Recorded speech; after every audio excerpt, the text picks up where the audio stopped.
raquídeo precedentes de la médula espinal.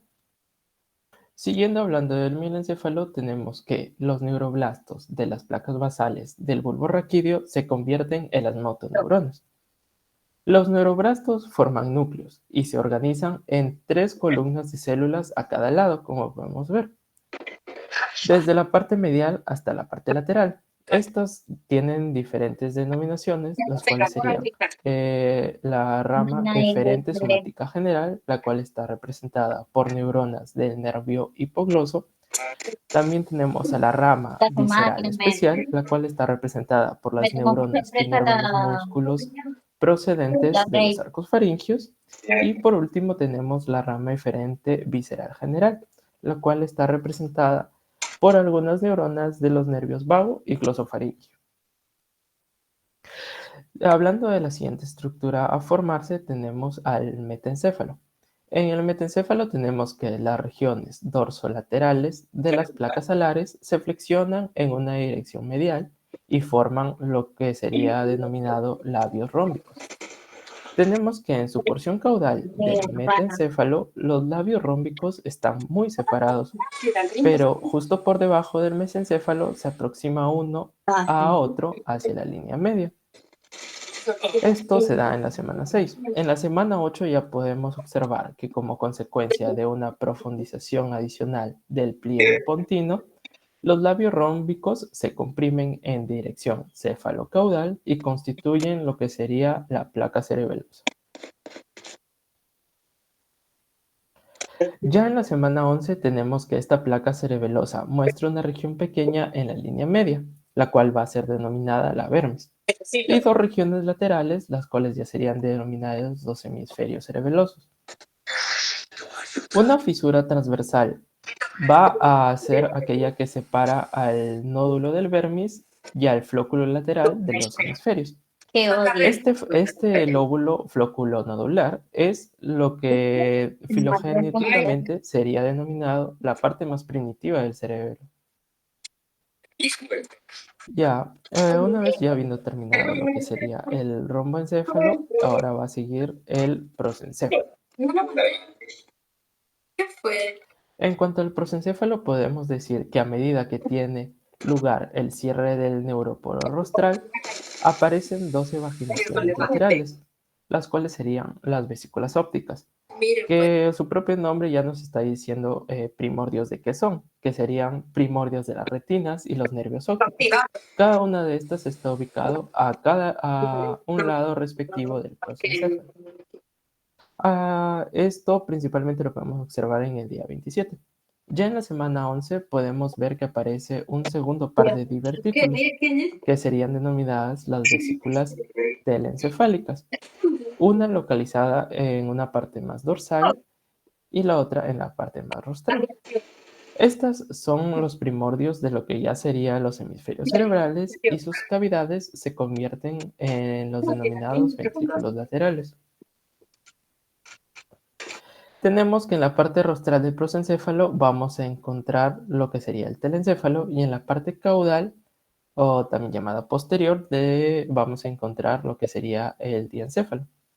Un punto que no debemos olvidar también sería que en el día 35 vamos a observar que las cavidades del diencéfalo y el telencéfalo van a constituir la formación del tercer ventrículo y mayormente, aunque está formada por las dos, la que ocupa mayor espacio va a ser el diencéfalo. Acá, siguiendo hablando del prosencéfalo, como ya hemos mencionado, se divide en telencéfalo y en diencéfalo. En esta imagen referencial vamos a ver el desarrollo consecutivo que va teniendo cada parte. Como podemos ver, el mesencéfalo se mantiene constante en la tercera semana, la quinta semana. El romboencéfalo se va a posteriormente diferenciar y en el caso del prosencéfalo vamos a tener que el telencéfalo va a formar los dos hemisferios cerebrales y el diencéfalo va a formar lo que sería la copa y el tallo óptico. También va a formar la hipófisis, el tálamo, el hipotálamo, la epífisis y la hipófisis. Hablando ya de esta parte en específica que sería el diencéfalo, vamos a tener que en la séptima semana las paredes laterales del tercer ventrículo van a presentar 3 diferentes protrusiones, las cuales posteriormente van a formar al tálamo, hipotálamo y epitálamo. En cuanto al tálamo, tenemos que está separado del epitálamo por el surco epitalámico y del hipotálamo por el surco hipotalámico. Tenemos que el tálamo es una masa ovoidea de sustancia gris, la cual se desarrolla rápidamente a cada lado del tercer ventrículo y sobresale en su cavidad.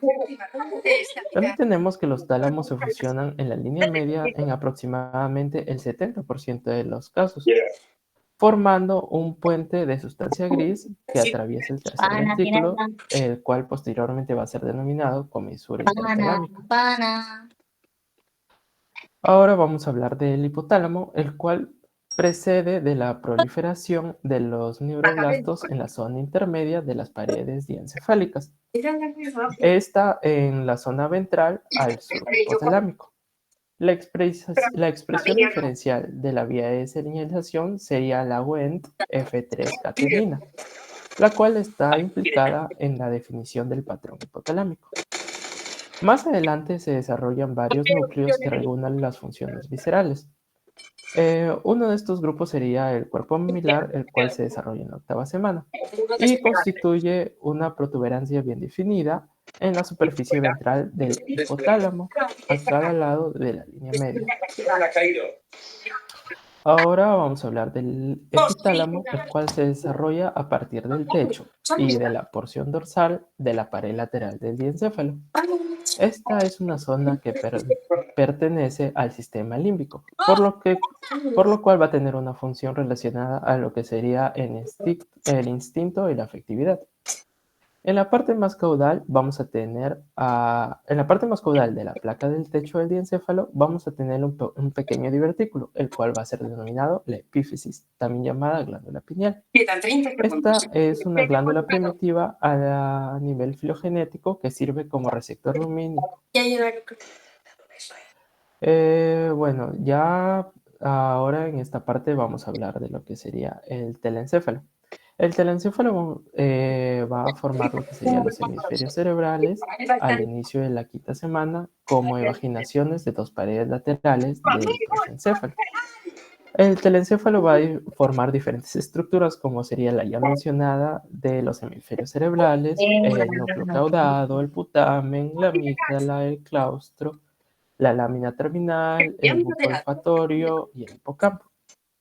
Tenemos que tener en cuenta que los hemisferios cerebrales evolucionan como 2 evaginaciones de la pared lateral de la vesícula proencefálica, formada por la corteza cerebral, la sustancia blanca cerebral, los ganglios basales y los ventrículos laterales. Tenemos que a la 6ª semana la porción basal de los hemisferios comienza a crecer y a sobresalir en el lumen del ventrículo lateral y se dirige hacia el piso del foramen de Monro. En los cortes transversales de esta región en crecimiento vamos a ver que presenta un aspecto estriado y a esto se le denomina el cuerpo estriado. En la semana 8 vamos a tener que en la región en la que se une el techo del diencéfalo, la pared de los hemisferios no desarrolla neuroblastos y se conserva muy delgada. En este sitio, la pared del hemisferio está constituida por una sola capa de células ependimarias cubiertas por mesenquima vascularizado y forma lo que posteriormente va a ser llamado los plexos coroideos a cada uno de los ventrículos laterales. Todavía me falta. Ahora vamos a hablar acerca del cuerpo estriado, el cual se expande de modo en dirección posterior y se divide en 2 partes. Vamos a tener su porción dorsomedial, el cual sería el núcleo caudado, y la porción ventrolateral, el cual conformaría el núcleo lentiforme. Este núcleo lentiforme está integrado por el putamen y el globus pallidus, también llamado globo pálido. En el 7º mes vamos a ver que el crecimiento continuo de los hemisferios cerebrales en dirección anterior dorsal e inferior determina la formación de los lóbulos frontal, temporal y occipital respectivamente. Sin embargo, al tiempo que el crecimiento de la región sobrepuesta al cuerpo estriado pierde velocidad, el área entre los lóbulos frontal y temporal va a presentar una depresión, la cual va a ser conocida como la ínsula. Ahora vamos a hablar acerca del desarrollo de la corteza. Tenemos que la corteza cerebral se desarrolla a partir del palio, el cual tiene dos componentes, que sería la neocorteza, también llamada neopalio o isocorteza, y la alocorteza, la cual se va a dividir en arquicorteza, la cual va a incluir la formación del hipocampo, y la paliocorteza, la cual va a abarcar la corteza olfatoria. Unos datos a destacar acá va a ser que en la semana 8 el arquiopalo dará lugar al hipocampo y el paliopalio. Este es el componente más antiguo y primitivo. Otro dato que tenemos que tener en cuenta sería que en la semana 10 el neopalio dará lugar al 90% de la corteza cerebral, la cual va a presentar 6 capas, conteniendo un número mínimo de 14.000 millones de neuronas. Ahora procederemos a hablar acerca de los nervios raquídeos, los cuales los puntos claves que tenemos que tener en cuenta son que hacia el final de la cuarta semana se puede observar las fibras de la raíz ventral, las cuales crecen de los neuroblastos de la capa del manto de la médula, y los ganglios raquídeos como expansiones de la cresta neural. Ya en la quinta semana, las neuronas de los ganglios emiten dos tipos de prolongaciones, que sería la centrípeta y la periférica. La centrípeta penetra en la capa marginal de la médula, formando las raíces dorsales, y la periférica se une a las raíces ventrales y son denominados los troncos nerviosos. Ya en la semana 6 desaparecen los puentes de la cresta neural que unían a los ganglios raquídeos y se hacen evidentes los nervios raquídeos. Esta diferenciación se efectúa en dirección cefalocaudal del tronco de cada nervio raquídeo. Esto se da poco después de la unión. Y también se emite una rama ventral, que sería la rama motora, y otra rama dorsal, que sería la rama sensitiva. Ahora, tocando el punto de los nervios craneales, vamos a tener que para la cuarta semana del desarrollo ya están presentes los núcleos de los 12 nervios craneales. Acá un punto que tenemos que tener en cuenta es que el romboencéfalo va a formar a través de la proliferación del neuroepitelio lo que serían las rombómeras, las cuales posteriormente ya van a dar origen a los núcleos de los nervios craneales, ya sea el cuarto, el quinto, el sexto, el séptimo, el noveno, el décimo, el onceavo y el doceavo. Y ya durante la semana 5 y 6 se van a formar los 12 pares craneales, los cuales se van a clasificar en 3 grupos. Los pares craneales somáticos o eferentes somáticos, que van a ser el tercero, el cuarto, el sexto y el doceavo.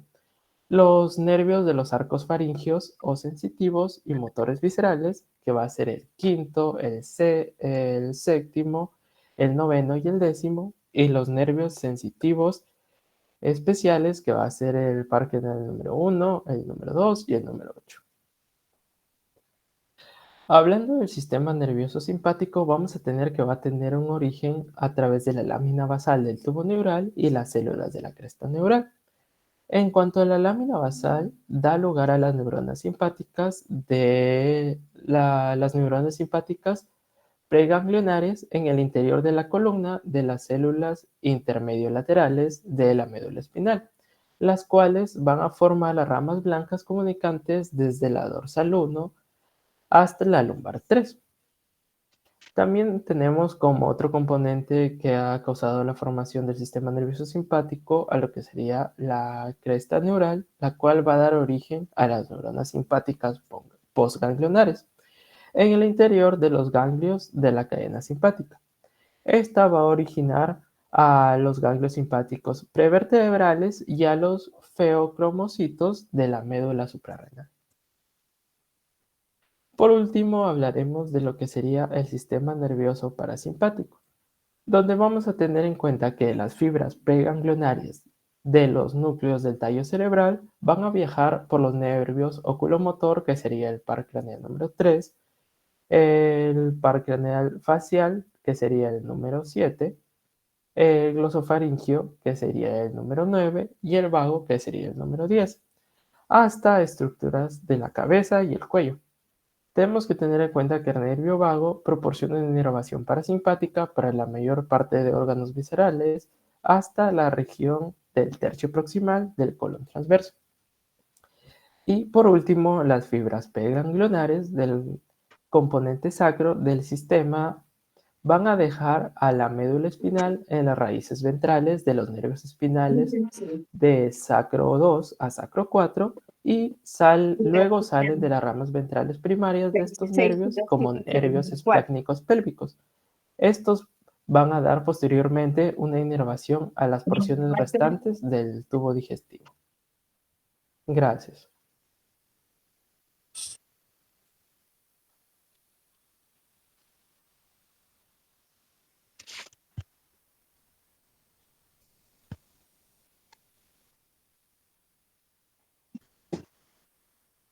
Nadie hable. Ricardo, saca la música, saca la música. Muchas gracias, ponente. Gracias por las razones también. Voy a proceder a enviar el post-test. Si alguien tiene alguna duda, alguna consulta, la pueden hacer ahorita. Me avisan si ya pueden entrar, por favor, al post-test. Recuerden que tienen que realizar tanto el pre-test y el post-test para poder enviarle su certificado a su correo.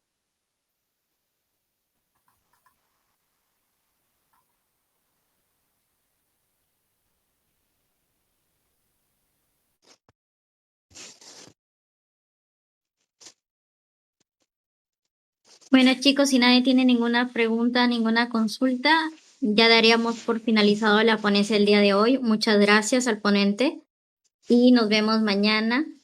Ya les estaré confirmando la hora en el grupo.